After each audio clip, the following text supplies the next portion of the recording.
So, starting at the gym. So you've finally decided to get that gym membership, but now we have access to the gym. What do we need before heading down there?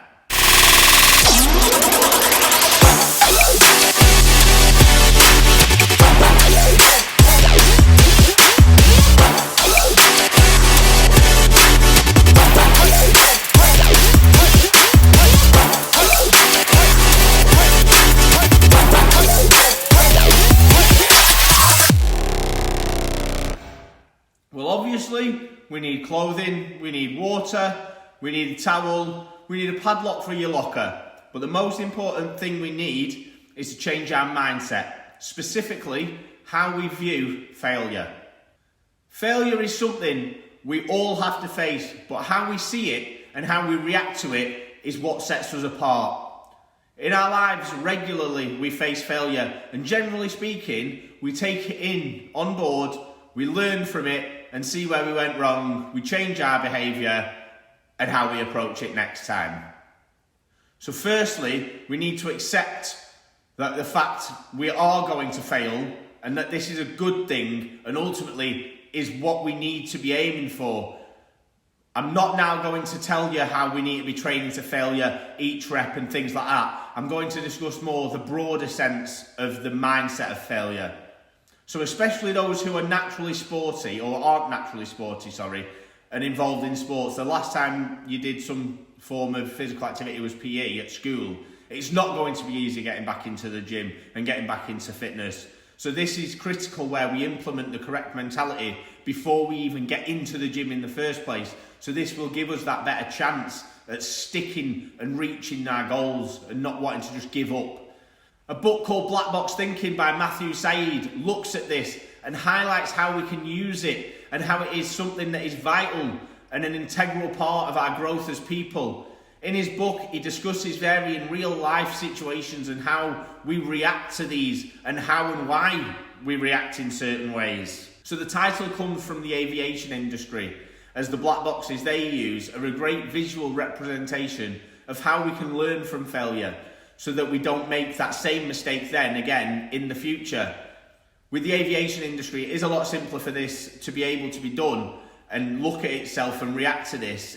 And it's down to the fact that the blame element is mostly eradicated, as if the pilot was the one at fault. They aren't there going to be around then to feel the need to defend themselves and feel that they're being targeted. With us being able to inspect the data from an unbiased view, we can see where we went wrong and then implement changes so these things aren't then having to be made again, but without having to individually punish somebody. That mistake that individual made could have been made by anybody. The mistake wasn't theirs, but it was the mistake of the system. The NHS is also discussed, and the health industry at large, how they themselves look at their mistakes. And it's here where we come to the point of this video and why we need to look at failure differently. In the book, it highlights about how we as humans see failure as a bad thing. Someone needs to be punished when there's been a mistake made and blamed. But then this just creates a culture of covering up.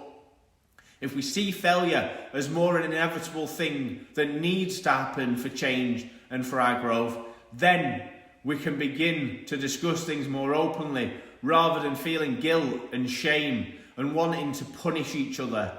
In the book, it's about how the person's wife died during surgery from complications. The complications that arose during the surgery had been a common thing to happen, but because doctors didn't want to be blamed, they ultimately covered things up and hid it. So it wasn't an individual mistake, but because they didn't want to face individual punishment and blame, they were almost forced to cover it up. So if we were able to look at failure differently, we could have prevented many of the deaths and made further advancements in that field that would have benefited everyone, not just the individual getting the surgery, but someone that in the future would have to have that same surgery. So now, let's go back to the gym. We need to accept there's going to be things we can't do and weights we can't lift. This is all part of the process. We need to have this failure to be able to build up progression. Progression isn't linear. We are going to have points where we're stuck. This is why we need to accept failure. Look at what you are doing and learn from the mistakes. Learn from what you're doing. Doesn't necessarily have to be a mistake. It just has to be the body isn't able to do it yet, and then we continue to break it down and push through those barriers until we can do it. So we might have failed at a certain weight, but then we continue to push through over the weeks and then we get to that weight. So if we see it from a building point, if we already have the materials in, we don't need to go out and get more materials. So look at the body at that same aspect. If the body can already do something, it's not going to change, not going to need to change to then be able to do it. So we need to push the body to a point where it can't do these things.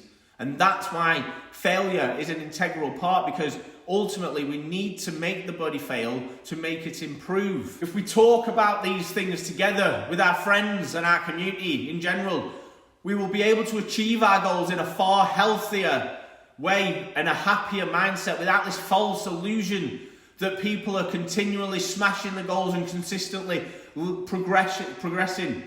Things aren't like that. Things aren't perfect. There'll be lifts that we can't get. Runs, time targets that we don't get. These will be seen as failures, but it's not a failure in a bad way. It's a failure that then we know we need to push the body to build on and go forward. So again, we need to change this mindset of failure. Failure isn't a bad thing. Failure is something that is needed for growth and evolution ultimately. So go out there. Don't be afraid to fail. Don't be afraid to push yourself. Good luck, guys. Thanks for watching today's video. Head over to our social media accounts and give us a follow on those.